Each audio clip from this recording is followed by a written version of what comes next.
Bismillahirrahmanirrahim. Assalamualaikum warahmatullahi wabarakatuh. Baik, perkenalkan nama saya Harlin, NIM B1A11925 dari jurusan Ilmu Ekonomi dan Studi Pembangunan, Fakultas Ilmu Ekonomi dan Bisnis, kelas A.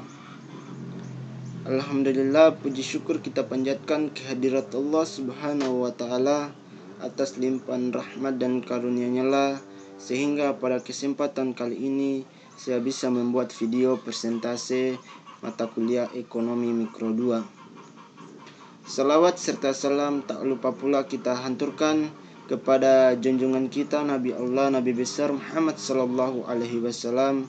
Berkat perjuangan beliau sehingga kenikmatan Islam dan ilmu pengetahuan dapat kita rasakan sampai sekarang ini, ditandai dengan adanya kemajuan teknologi yang begitu cepat. Alhamdulillah, tadi telah membuat video presentasi 1 sesi 1. Kemudian saya akan membuat video presentasi 2 sesi 2. Langsung saja kita akan melangkah pada materi presentasi materi B, efisiensi perekonomian, di mana di sini terdiri dari 3 poin. Yang pertama, menjelaskan apa yang dimaksud dengan efisiensi konsumsi. Yang kedua, menjelaskan mengapa titik J atau H bukan merupakan pertukaran yang optimal antara A dan B atas produk X dan Y. 3. Tunjukkan titik pertukaran yang efisien dan mengapa. Langsung saja ke pokok pembahasan atau jawaban. 1. Apa yang dimaksud dengan efisiensi konsumsi? Efisiensi dalam konsumsi, dalam hal ini efisiensi pertukaran, adalah tingkat pertukaran antar barang, marginal rate of substitution di perekonomian sama untuk semua individu. Kedua, menjelaskan mengapa titik J atau H bukan merupakan pertukaran yang optimal antara A dan B atas produk X dan Y. Karena menggeser pertukaran dari titik D ke H bukan Pareto optimal.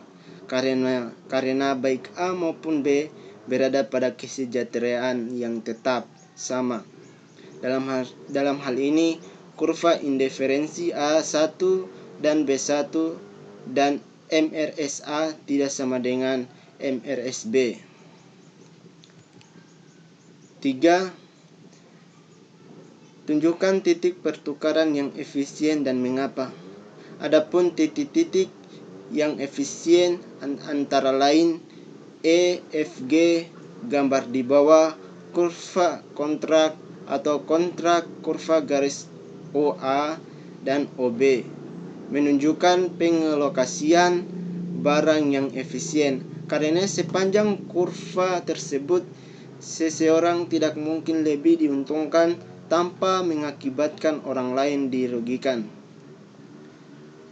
Selanjutnya kita akan melangkah pada materi kedua, menjelaskan apa yang dimaksud dengan efisiensi produksi. B. Menjelaskan mengapa titik A, B, C atau sepanjang kurva kontrak merupakan titik produksi yang efisien. Langsung saja pada inti pokok pembahasan. 1. Menjelaskan apa yang dimaksud dengan efisiensi produksi. Efisiensi produksi adalah efisiensi menyangkut biaya yang dikeluarkan untuk menghasilkan output tertentu. 2. Menjelaskan mengapa titik A, B, C atau sepanjang kurva kontrak merupakan titik produksi yang efisien. Karena titik terjauh yang dapat dicapai oleh masing-masing produsen tanpa merugikan produsen yang lain, serta sepanjang kurva tersebut, seseorang tidak mungkin lebih diuntungkan tanpa mengakibatkan orang lain yang dirugikan. Dalam hal ini kita bisa lihat dalam kurva tabel tenaga kerja yang ada di bawah ini.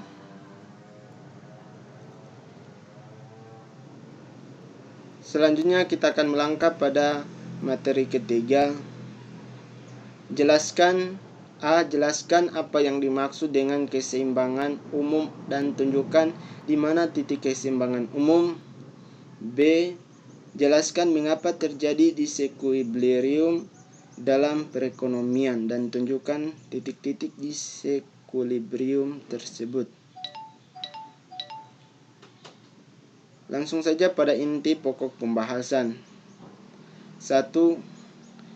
Keseimbangan umum adalah model analisis keseimbangan harga dan output pasar dengan pendekatan keterkaitan antar barang dan antar pasar dengan asumsi private competitive price system. Contoh titik keseimbangan umum di mana suku bunga memiliki tingkat keseimbangan pada harga, di mana kita lihat pada kurva price dan quantity, di mana Q1 mempunyai price P2, Q2 mempunyai price P2, memiliki tingkat keseimbangan mengarah ke kanan.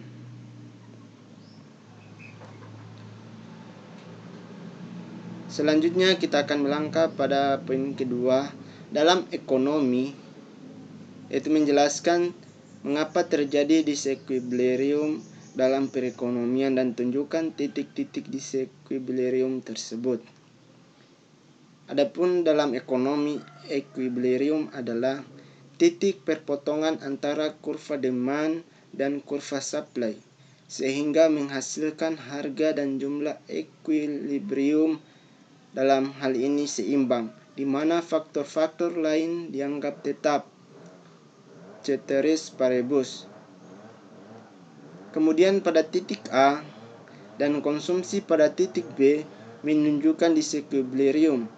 Terjadi kelebihan penawaran barang Y, dalam hal ini Y1 lebih besar Y2, dan kelebihan permintaan konsumen atas barang X, X2 lebih besar X1, di mana kita bisa lihat dalam tabel kurva disequilibrium, di mana ada